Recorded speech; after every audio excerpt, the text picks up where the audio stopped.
कई जगहों पर मकान धंसे, IBN 7 एक्सक्लूसिव। और टीम इंडिया के लिए करो या मरो जैसी हालत। श्रीलंका के 642 रनों के जवाब में सलामी बल्लेबाज क्रीज पर डटे।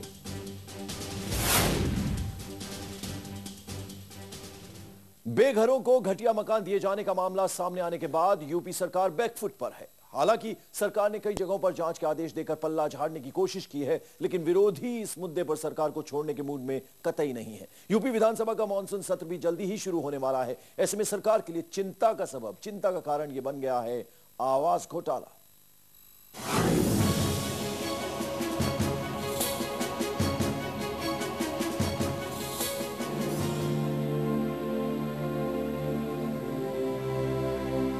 जब कोई सपना टूटता है तो कुछ ऐसा ही होता है। गरीबों के सपने टूटे हैं, इसलिए वो चीख रहे हैं। कब क्या हो सकता, कब मकान गिर सकता। 3 महीना हो गया, न पानी न लाइट, कुछ हम लोगों को नहीं मिला। मुफ्त में कब्र मिली है इन्हें, इसलिए गश खाकर जमीन पर गिर रहे हैं। काशीराम गरीब आवास योजना में इन्हें फ्लैट मिले, लेकिन नहीं मिला तो सुकून। देखिए जरा इनकी कॉलोनी की हालत। टूटे हुए छज्जे ने एक की जान भी ले ली। मजदूर काम कर रहा था, लेकिन सुनकर हैरान रह जाएंगे कि ठेकेदारों ने ये छज्जे बिना सरिये के बना दिए हैं, इसलिए मजदूरों को ले देकर गिर गया ये। एक मजदूर की मौत हो गई, जबकि एक गंभीर रूप से घायल हो गया। घटिया मकान को लेकर पहले से ही दहशतजदा लोगों का गुस्सा फूट पड़ा। ये मकान नहीं बना है, मट्टी घेरा बना के हमें तो कर्जे दलदला रहा है। कब क्या हो सकता है, कब मकान गिर सकता है। कहते हैं लोग कि नहीं लोग ताला लग जाएगा। ताला लगने के कारण हम लोग अपनी जान दे दें मकान के अंदर। हम आपको बहराइच का हाल दिखा रहे हैं, लेकिन असल में तो ये पूरे उत्तर प्रदेश में काशीराम आवास योजना का ऐसा ही हाल है। गरीबों को मकान के नाम पर मजाक मिला है। अक्टूबर 2008 में यहाँ मकान बनाने का काम शुरू हुआ था। सितंबर 2009 में काम खत्म हुआ। साल भर भी पूरे नहीं हुए कि इन मकानों के ढहने का खतरा मंडराने लगा है। प्रशासन से बात करो तो वो मुआवजे और जांच कमेटियों की बात करके अपना कंधा झाड़ लेता है। फतुआ में जहाँ पर हमारे करीब 960 मकान बने हैं, वहाँ पर छज्जा गिरने से एक जो वहाँ मजदूर है उनकी मृत्यु हो गई थी। इमीडिएटली हम लोगों ने इसमें एक इंक्वायरी कमेटी बैठाई है और जो कंसर्न ठेकेदार थे, टैक्सियन थे, AE थे और JE थे, उनके अगेंस्ट FIR किया गया है। लोग हैरान परेशान हैं। उन्हें समझ में नहीं आ रहा कि जिस मकान में उन्हें जिंदगी भर रहना है, उसमें वो कुछ साल भी कैसे बिता पाएंगे। खौफ में वो रात को बाहर सोते हैं। समस्या सिर्फ इतनी नहीं है, मकान के नाम पर ये ढांचे तो खड़े कर दिए गए, लेकिन उससे पहले बुनियादी सुविधाओं का ख्याल नहीं रखा गया। न तो बिजली आती है, न पानी है। सड़क भी खस्ता हाल है। सपना था अपने आशियाने का, लेकिन हाथ में आया छलावा। काशीराम के नाम पर गरीबों में बटे तो वो थे ये घटिया मकान। चिंता का सबब यह है कि जब पहली बरसात में इन मकानों का ये हाल है, तो क्या आने वाले सालों में बच पाएगा इन मकानों का वजूद। बहराइच से ताहिर और पीलीभीत से पंकज के साथ शलभ मणि त्रिपाठी, लखनऊ, IBN 7। और लखनऊ से हमारे सहयोगी शलभ मणि त्रिपाठी इस वक्त हमारे साथ जुड़ रहे हैं। शलभ, काशीराम आवास योजना के नाम पर मजाक किया गया गरीबों के साथ। बिल्कुल, देखिए जब ये योजना आई थी तो गरीबों को ये लगा था, जो आम लोग थे उनको ये लगा था कि वाकई कुछ न्याय हो पाएगा। जो गरीब लोग हैं, जो अपने लिए घर नहीं खरीद सकते, जो अपना घर नहीं बना सकते, लेकिन जब ये घर उनको हैंडओवर किया गया, जब उनको घर ये मिला है, तब ये इस पूरी योजना का खुलासा हुआ कि किस तरीके से कमीशन खोरी हुई है, किस तरीके से बेईमानी हुई है, किस तरीके से भ्रष्टाचार हुआ। और नतीजा ये है कि जिन लोगों को ये घर रहने को दिए गए हैं, वो उन घरों में रहना नहीं चाहते, क्योंकि उनको साफ लगता है कि कभी भी ये जो घर है वो ढह सकते हैं। जब बरसात नहीं झेल पा रहे तो हो सकता है कभी आने वाले दिनों में कभी भूकंप का ये झटका सह पाएंगे या नहीं सह पाएंगे।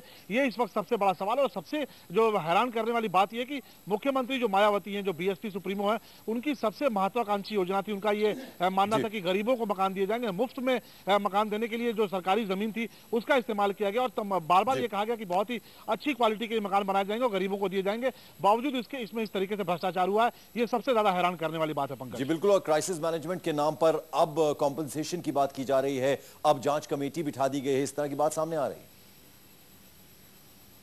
हाँ बिल्कुल, देखिए अधिकारियों के पास कोई जवाब नहीं है, ऐसे में करें तो क्या करें, कंपनसेशन की बात करते हैं, इंक्वायरी की बात करते हैं, लेकिन सबसे बड़ी बात है कि जो योजना अभी मुश्किल से 1 साल पहले शुरू हुई और अभी तमाम जिलों में मकान हैंडओवर भी नहीं किए गए, अभी भी कंस्ट्रक्शन चल रहा है, उस योजना का ये हश्र हो, उस योजना का ये हाल हो, तो आप समझ सकते हैं कि भ्रष्टाचार की क्या सीमाएं हैं। अभी पहली बरसात इन मकानों को देखनी पड़ी है और ऐसे में तमाम जगहों से छत टपक रही है, तमाम जगहों पर दीवारों में दरार पड़ रही है, तमाम जगहों पर छज्जे गिर रहे हैं। ऐसे में सबसे बड़ा सवाल है कि आखिरकार ये भ्रष्टाचार यहाँ पर सरकार की नाक के नीचे हुआ तो कैसे हुआ।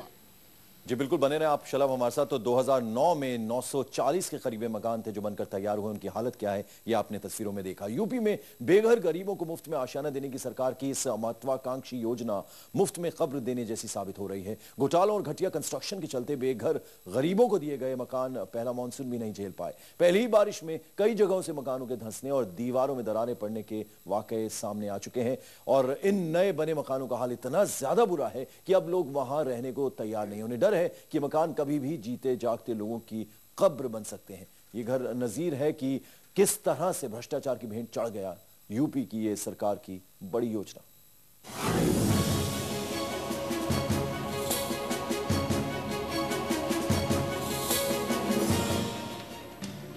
बहराइच का हाल तो आपने देख ही लिया, लेकिन अब हम आपको ले चलते हैं पीलीभीत। यहाँ के मकानों का भी आप हाल देख लीजिए।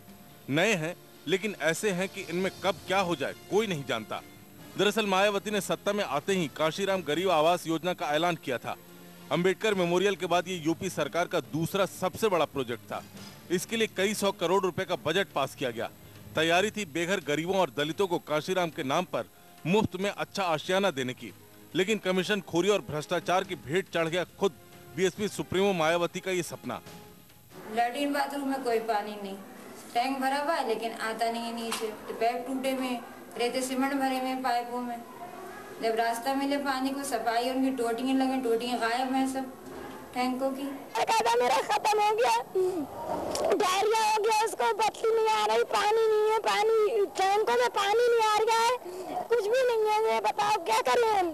सच कहें तो ऐसी सरकारी योजनाओं से आम लोगों का भरोसा उठ गया है। इसमें भी एक बड़े घोटाले की बू आने लगी है। काफी हो हल्ले के बाद अब बहराइच, गोरखपुर, फर्रुखाबाद, पीलीभीत, देवरिया, बस्ती, उन्नाव, कानपुर में इसकी जांच शुरू कर दी गई है। सबसे प्रमुख उदाहरण अगर देखा जाए तो काशीराम आवास योजना है, यहाँ पर हर जगह घपले की बात आ रही है। कहीं पर छज्जे गिरे हुए हैं, इतना लूट खसोट इस तरह से है कि हमें लगता है कि ये गरीबों के नाम पर चल रही योजना जो है सिर्फ लूट का शिकार बन करके रह जाएगी। मायावती के इस बेहद महत्वाकांक्षी योजना में भी हुए खेल ने सरकार की किरकिरी करा दी है। आखिर क्या हुआ इन मकानों को? क्या घटिया सामग्री इस्तेमाल हुई है? क्या ठेकेदारों को मनमानी करने के लिए छुट्टा छोड़ दिया गया है? क्या इसमें भी जमकर पैसा खाया गया है? गरीबों, दलितों और पिछड़ों के दम पर सत्ता में आई सरकार अब खुद उन्हीं के सवालों के घेरे में है। उत्तर प्रदेश में सामने आया है एक और घोटाला जिससे टूटा है गरीबों का भरोसा। अब नजर है अगले सरकारी कदम पर, जहां यह तय होगा कि सरकार इन गरीबों के साथ है या फिर उसे है घोटालेबाजों की फिक्र। बहराइच से ताहिर और पीलीभीत से पंकज के साथ शलभमणि त्रिपाठी, लखनऊ, IBN 7। शलभमणि त्रिपाठी लगातार लखनऊ से हमारे साथ बने। शलभ, हमने पीलीभीत की तस्वीरें देखी, हमने बहराइच की तस्वीरें देखी। सरकारी योजना के नाम पर गरीबों के साथ छलावा हुआ है। जाहिर बात है लोग खासे गुस्से में होंगे और जो विपक्षी दल हैं वो मौके की तलाश में रहते हैं। जाहिर बात है इसे जरूर बनाने की कोशिश करेंगे। बिल्कुल, देखिए जिन लोगों को ये मकान दिए गए हैं उनका एक तरीके से भरोसा टूटा है। एक बहुत बड़ी उम्मीद थी, एक बहुत बड़ा सपना था और कहीं ना कहीं जब ये लगा था कि सरकार की बहुत ही महत्वाकांक्षी योजना है, तब ये लगा था कि उनके साथ इंसाफ हो पाएगा, उनका जो भरोसा है वो पूरा किया जाएगा। लेकिन अब जबकि वो मकान सौंपे गए हैं, लोगों का बिल्कुल जो तरीके से कहें तो भरोसा वो टूट गया है। तमाम जगहों पर जिस तरह से घटिया निर्माण हुआ है, छतें गिर रही हैं, छज्जे गिर रहे हैं, तमाम जगहों पर दीवारों में दरार पड़ रही है। लोग दंग है कि खुद बसपा सुप्रीमो जो मुख्यमंत्री हैं उनकी महत्वाकांक्षी योजना थी, उसका अगर ये हश्र है तो आम योजनाओं का क्या होता होगा, ये सबसे बड़ा सवाल है। जहां तक विरोधियों की बात है तो उनको एक बड़ा मौका मिला है क्योंकि कई 100 करोड़ रुपए खर्च किए गए इस पूरी योजना में। जो सरकारी जमीन थी, जो सरकारी बेशकीमती जमीन थी, उसका इस्तेमाल किया गया, वहां पर ये मकान खड़े किए गए और मुफ्त में मकान देने की ये योजना थी। क्योंकि जो बीएसपी सुप्रीमो है वो चाहती थी कि कांग्रेस सरकार ने अपने जमाने में इंदिरा आवास की योजना शुरू की थी और उसका जवाब वो इस महत्वाकांक्षी योजना से देना चाहती थी। और जब योजना की शुरुआत हुई थी तब काफी तारीफ हुई थी और ये कहा गया था कि बहुत ही कामयाब होगी। लेकिन अब जो नतीजे सामने आ रहे हैं उससे साफ हो गया है कि इस योजना को लेकर बड़े घोटाले हुए हैं, बड़े भ्रष्टाचार हुए हैं। जी बिल्कुल, और मायावती जैसा कि आप बता रहे हैं उनके लिए काफी एम्बिशियस ये प्रोजेक्ट था। ऐसे में जो कॉन्ट्रैक्टर्स हैं, जाहिर बात है बाकायदा टेंडर रिलीज किए जाते हैं, कॉन्ट्रैक्टर्स जो होंगे वो उन पर सख्त से सख्त कार्रवाई होनी चाहिए। उस दिशा में अब क्या कर रही है सरकार, क्या करेगा प्रशासन? देखिए जो ठेकेदार हैं सिर्फ उनको इसमें कहना ठीक नहीं होगा, क्योंकि ये पूरा जो मामला ऐसा लगता है कि ऊपर से लेकर नीचे तक इसमें बंदर बांट हुई है। क्योंकि तमाम जो ठेकेदार हैं उनसे जब इस बारे में पूछा गया तो उनका ये कहना था कि उनको जो ठेके दिए गए उनमें बड़े पैमाने पर कमीशनबाजी हुई। अब सरकार का ये कहना है कि इस पूरे मामले में जांच की जाएगी। तमाम जगहों पर जहां पर मकान गिरने की शिकायतें आई हैं वहां पर जांच के आदेश दे दिए गए हैं। जो जिला कलेक्टर हैं, जो डिस्ट्रिक्ट मजिस्ट्रेट है, उनको ये कहा गया है कि वो इस मामले की छानबीन करके अपनी रिपोर्ट दें। तमाम जगहों पर मुकदमे दर्ज कराए जा रहे हैं, ठेकेदारों के खिलाफ, इंजीनियर के खिलाफ, जो भी जवाबदेह लोग हैं उनके खिलाफ जो केसेस हैं वो रजिस्टर कराया जा रहा है। लेकिन सरकार को ये जरूर देखना होगा कि ये पूरा मामला सिर्फ एक या दो जगहों का नहीं बल्कि पूरे प्रदेश में है, और पूरे प्रदेश में इसमें जो भी जिम्मेदार लोग हैं उनके खिलाफ कहीं ना कहीं सरकार को मन बनाना होगा कार्रवाई का। चलिए, बहुत बहुत शुक्रिया इस तमाम जानकारी के लिए शलमनी त्रिपाठी। आइए बढ़ते हैं, बिहार की बात करते हैं। बिहार में 11,412 करोड़ की वित्तीय अनियमितता सामने आने के बाद बिहार सरकार की जमकर फजीहत हुई। ऐसे में सरकार की तरफ से एक आदेश आने के बाद आनन फानन में बिल बनाए जा रहे हैं। जब इस अनियमितता को लेकर कोर्ट ने सरकार पर शिकंजा कसा तो इस बिल को लेकर अधिकारी से कर्मचारियों तक ने रात दिन एक कर दिया है। मगर आनन फानन में